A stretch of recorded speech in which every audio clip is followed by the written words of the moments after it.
Good evening, Fernwood. It is your non-celebrity friend Neil here, and it's time for us to take in a little bit of celebrity with another episode of Mary Hartman, Mary Hartman. Today we are watching episode 139. That's from October 14th, 1976. I think it's a Thursday, so let's do our recap. At the Capri Lounge, Loretta does her best to console Merle Jeters over the loss of his son Jimmy Joe Jeters, who was electrocuted in the bath. Merle gives a stoic response, but seems to be getting some political attention from the locals. Back at the mental ward, Mary Hartman expresses her fears to Dr. Williams about Chester Markham, who has expressed the intent to level most of southern Ohio. Dr. Williams dismisses these fears and tries to get her to talk about her family life. This sends Mary off in a huff, and that leaves Mr. Ackerman quite excited that he still has a celebrity in his care. Then, finally, Mary Hartman receives a lot of fan mail, and even more than that, she gets a call from author Gore Vidal, who would like to write a book about Mary Hartman's life. She's excited about that, and that causes even more excitement at the mental ward. That is our recap, folks. Let's get started.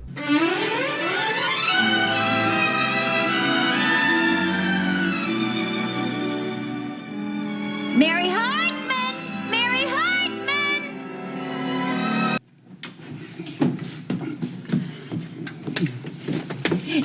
Did George get home? Martha, face the facts. George is gone. He's never going to come home again. Oh, Grandpa, don't talk that way. Well, it's the only way I can talk with my mouth full of peanut butter. What are you eating? A club sandwich. Oh, Pa, that's just peanut butter. Well, that makes the dandiest club sandwich. And don't knock peanut butter. What would Jimmy Carter be without it? Oh, George. When are you coming home? George would have been back by now if he had any intention of coming home. He disappeared because he wanted to disappear. Why in the earth would he want to disappear? He has a lovely home and a lovely family and a perfectly lovely wife. Who's that? Come in. Come in. Hello, Miss Shumway. I'm Detective Sergeant Johnson. The police? Yes, sir. Well, whatever it is, I didn't do it. No, Pa. He's just here so I can fill out, a missing persons report on George. Why not quit while you were ahead? Oh, come in, Detective Johnson, and sit right here. Thank you, ma'am. You know, I recognize you from before. Yes, you were Heather's bodyguard. Remember when the mass murder was in the Chinese laundry? My, you've lost a lot of weight. That's right, ma'am, and thank you for noticing. Did anybody notice what a lousy job you did bodyguarding my great-granddaughter? She was kidnapped right under your nose, Flatfoot. I'm really sorry that happened. Of course, it wouldn't have happened if she hadn't gone into the little girls' room at school and disappeared, sir. I wonder why my family finds such weird ways to disappear. They must be unique, like yourself, ma'am. Oh, thank you.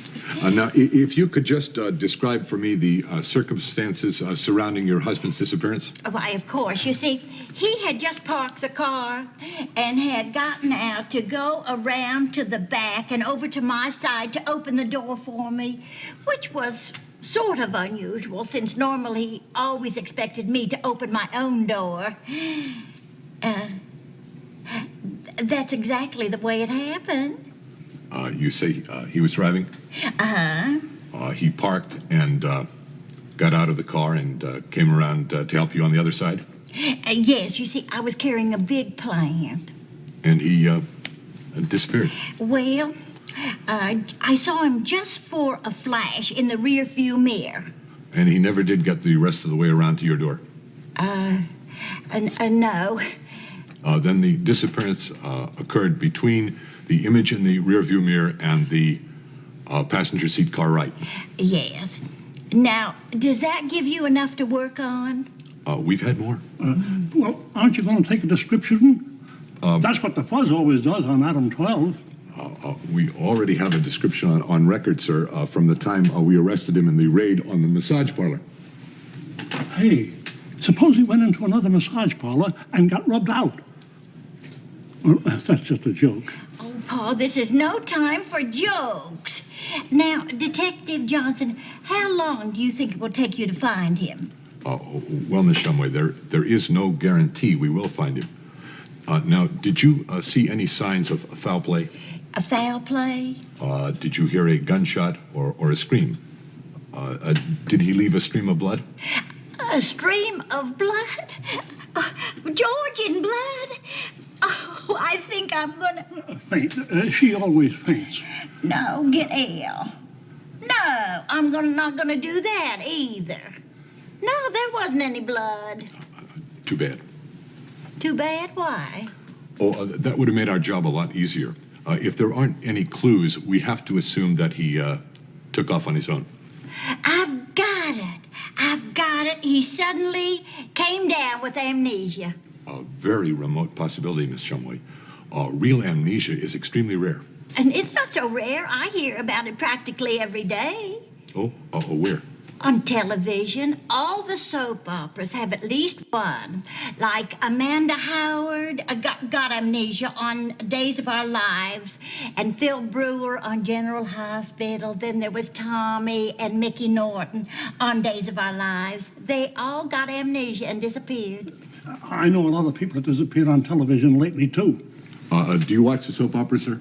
No, I'm talking about people who disappear in the news, like Sergeant Shriver, Morris Udall, Birch Bayh, and Milton Schaff. I wonder whatever happened to Milton Schaff. Beats me. It's not my department, sir. Sergeant who? Shriver.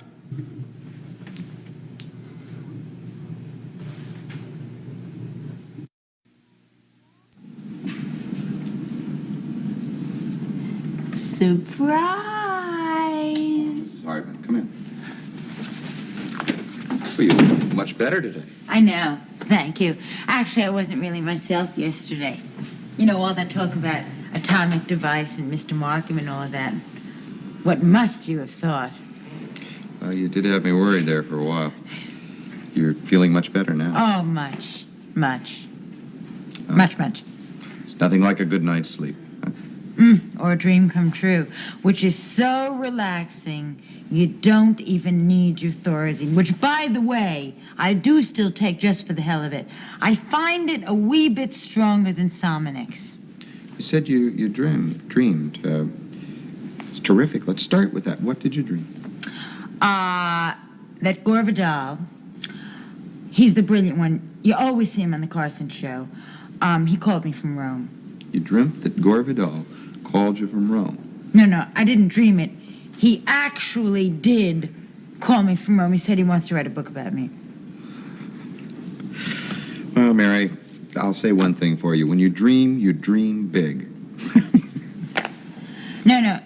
He actually did. This really did happen. I mean, Gore Vidal actually did call me. You know how I know it?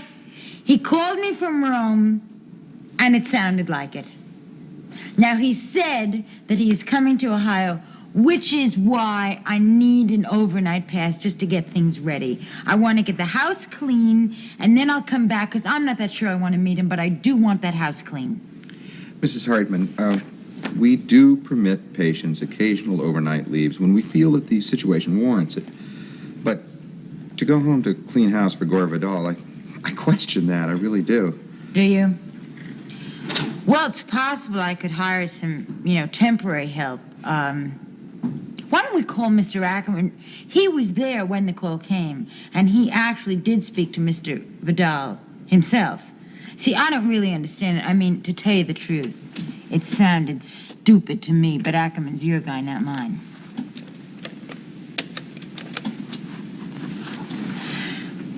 Ackerman, Williams here. I have Mary Hartman with me. Oh, is that where she is? Nobody on the ward seemed to know. Look, could you hold her there for about another half hour? There's a photographer here from People magazine. They're doing the first picture since her breakdown. Now, why don't we shoot a couple in here?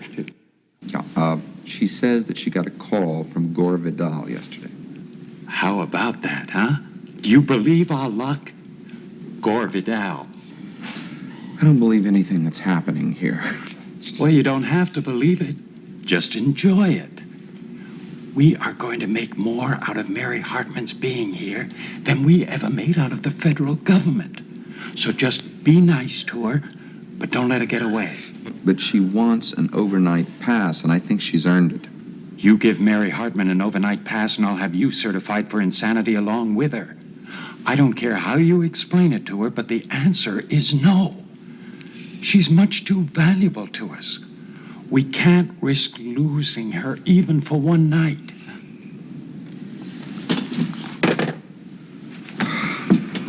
Well, Mrs. Hartman, you certainly have a lot to look forward to.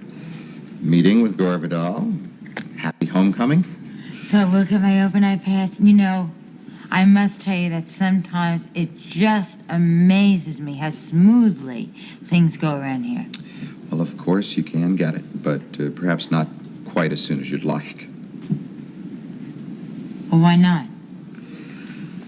A homecoming, like any important event, must be prepared for in advance. Well, how can I prepare for in advance if I'm not at home? Well, you're going to be alone with your husband for the first time since your breakdown, and you also have the house to clean. Now, a certain amount of tension and strain is inevitable, and you must be prepared to deal with that. In fact, I think I'm going to schedule an appointment for you this afternoon with Dr. Medwick. Who's Dr. Medwick? He's a specialist in marriage enrichment techniques. Marriage enrichment techniques? Exercises to increase the physical communication between husband and wife. You mean sex? Yes, call it that. Well, since I always have called it that. Sex has been a source of tension in your marriage, hasn't it, Mary? Well, yes, I just didn't think there was anything I could do about it here, alone. That's why I want you to see Dr. Medwick. Do I have to have sex with him? You know, you really do have a sweet sense of humor. So do I or don't I? You serious? No, you don't. Of course not. Oh, good. Why? What were you thinking? Well, you know, I've never met Dr. Medwick, so having sex with him would have been a little awkward for me, you know. No. Dr. Medwick will only try to help you. And you'll be amazed at how much a woman can do alone to improve her marriage. So if I see Dr. Medwick, then could I get an overnight pass, you know, to practice and stuff? We'll see. Fine. Does that mean no? See, when I was a little girl and I used to ask my mother for something, sometimes instead of saying no, she'd say, we'll see. And it drove me crazy. So that's just a figure of speech, isn't it? We'll see. Fine.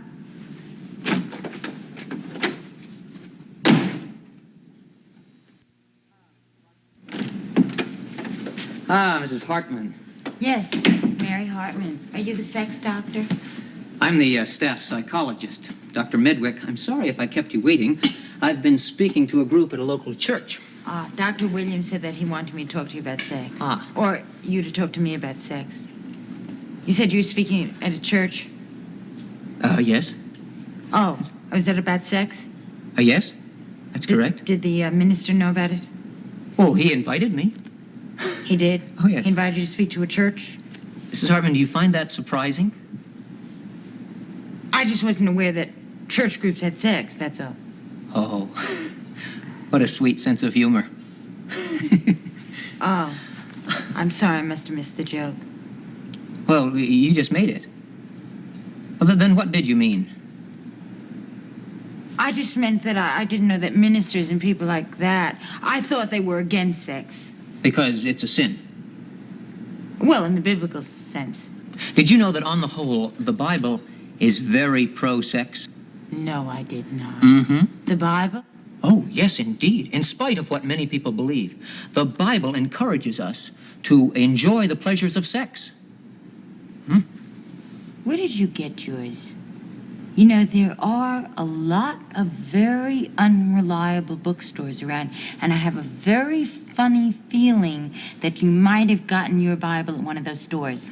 Do you know what I mean? Because the one that I remember from school, like in Sunday school, they used to teach us about, wasn't like this at all. It had a lot of thou shalt nots in it, and yours seemed to have like a lot of thou shouts about sex. I don't remember anything like that. Oh, well then, you have to take another look at it. Here, for instance, 1 Corinthians, chapters 7 and 8. Here. Now, chapter 7, 3 and 4. Here. Let the husband render unto the wife due benevolence, and likewise also the wife unto the husband. Here. The wife hath not power of her own body, but the husband. And likewise also the husband hath not power of his own body, but the wife. No, that's not sex. That has nothing to do with sex. What does it mean, then? Let the husband render unto the wife due benevolence. Mm-hmm. That just means that the husband should support the wife. He should give her very good allowance. Benevolence. It's just grocery money with no malice. There's no sex in there at all, nothing. All right. Let's take another look. Here, 1 Corinthians 7 again, 33 and 34. It says it very specifically. He that is married careth for the things that are of the world, how he may please his wife. But she that is married careth for the things of the world, how she may please her husband. Huh?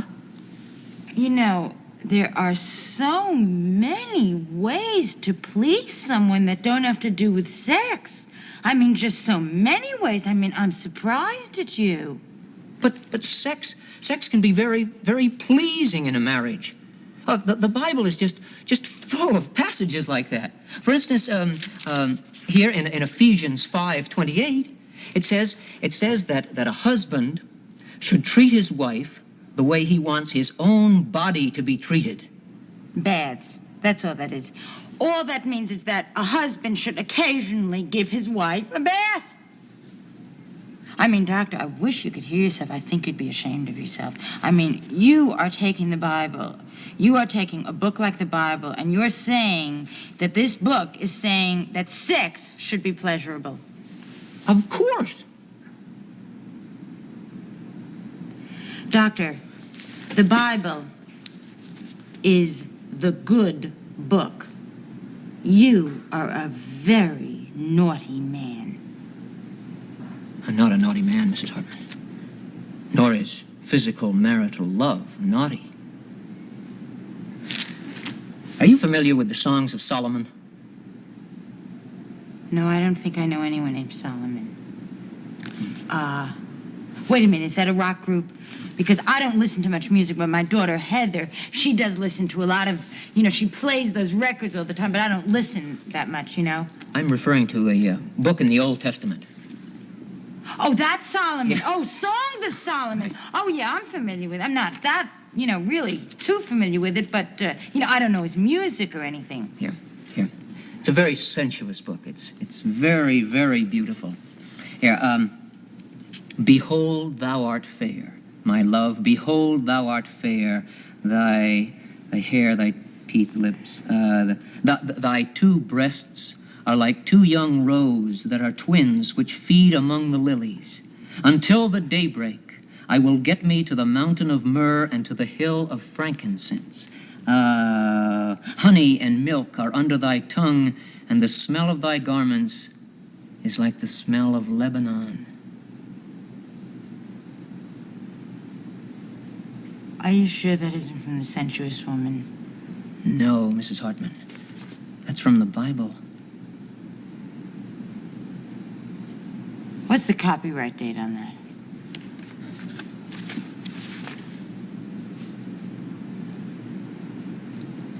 In other words, what you're trying to say... What I'm trying to say, Mrs. Hartman, is that if you really want to get out of here and really get well... In other words, that if Tom and I really do want to have a very satisfactory, sex relationship, we can do it by just reading passages from the Bible to one another?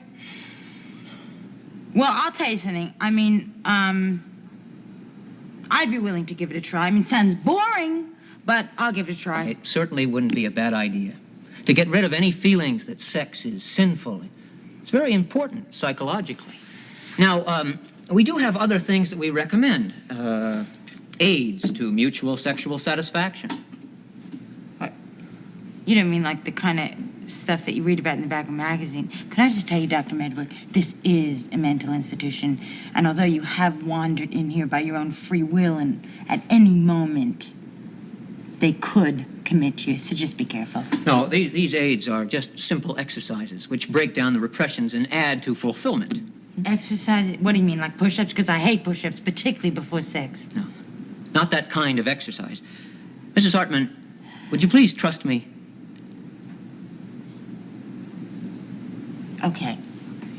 What kind? Well, for instance, we have one exercise that we find very helpful. Now, one of the partners stands in front of a mirror, nude. What is that, like with no clothes on? Is that kind of nude? Yes. Yes. And the other partner just sits and listens. While the first partner examines his body and just describes what he feels. He starts with his face and his head and his shoulders and his down to his toes, and then they just discuss what's been said. No, Tom would never do that. I mean, I hate it, but that's beside the point. Well, I certainly recommend it. It's very beneficial, very liberating. Now, how do you know you'd hate it? Well, Tom would, you know. Perhaps if you explained it to him, he just might agree. For purposes of experimentation. I don't think so. You see, Tom doesn't believe in experimenting with anything as dangerous as sex. Doctor, could I suggest something? Let sleeping dogs lie. How about if you agreed to use an overnight pass? Just to try it. Well,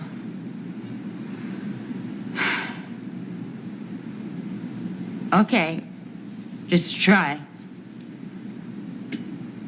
Just try. We're getting so much closer to Mary getting a little view of the outside world. I'm empathizing with Mary in this, that she wants to leave. And I feel like she's justified. And, well, let's go back to the top. Martha is still searching for George, and Detective Johnson shows up again. We haven't seen him since, like, the first half of season 1. So, unrelated to Martha and Detective Johnson's interview there, I have been watching a YouTube series all about criminal psychology, and it's wow, there's a lot going on there that is really compelling. It's like a true crime series. So I'm gonna leave a video for JCS criminal psychology up there. I'll leave at least one link, and then you will go down that rabbit hole. But then Martha is trying to get any kind of clue where George might be, and of course Grandpa Larkin really doesn't love George, so he's happy to not have him back. But I mean, Martha's fairly distressed, so like, come on, side with her. The rest of the episode is Mary in the asylum, first being blown off by Dr. Williams. I mean, and when I say blown off, I mean he did not believe that Gore Vidal actually did a call, but then he checks in with Mr. Ackerman, who says, yeah, it's real, but also you can't let Mary go.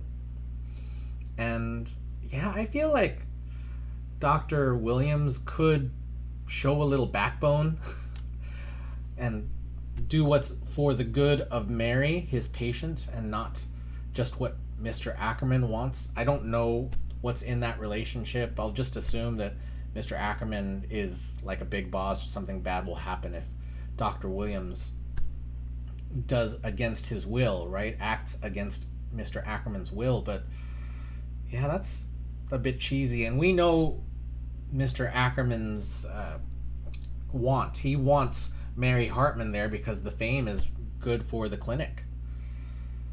So, yeah, that's pretty lame. And then we get Dr. Medwick, who is an interesting character. I like that he seems to be fairly reasonable in terms of sexuality, and it seems like Mary is uncomfortable talking about the main problem that she had all of last season. And she's distracted from Chester Markham, so maybe now she's just trying to evade this topic.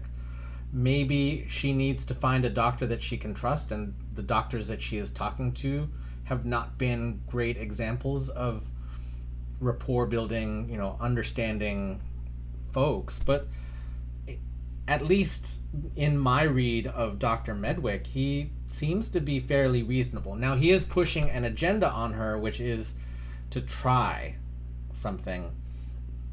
Outside of that, I don't find any of his suggestions to be outlandish. Yes, his source of the Bible might be really more TV sensational than actually helpful. Everyone's going to take their inspiration from somewhere. I would be more of a fan of just letting Mary say what she needs to say. Although Mary is on the track of fame right now, just a little bit, so I don't know that anything she says will be super valuable. But there is a lot of sex in the Bible, and I think it's fun to play with reading that stuff and kind of maybe the shock value of it. And that was shown on Mary's face. Mary kept denying the meaning of the various passages, and I haven't read those passages really, but I do enjoy a book by Mark Russell called God is Disappointed in You, which is a translation of various Bible passages. But that is something that I'll leave a video for up here of me reading a short passage from that book. But anyway, yeah, Mary Hartman resists these exercises, resists trying to improve this problem. I think she may have given up on herself sexually, which would be sad. But maybe this is her resting as well. It's hard for me to tell what Mary's reasoning or what the feelings that Mary is feeling right now are, because there's so many of them that are kind of mixed into a feeling salad. So that is all I've got to say about this episode here. Thank you so much for sharing your impressions of the show down in the comments. I really dig those. Thank you so much for being here with me and watching a show, and we will see you tomorrow night in Fernwood.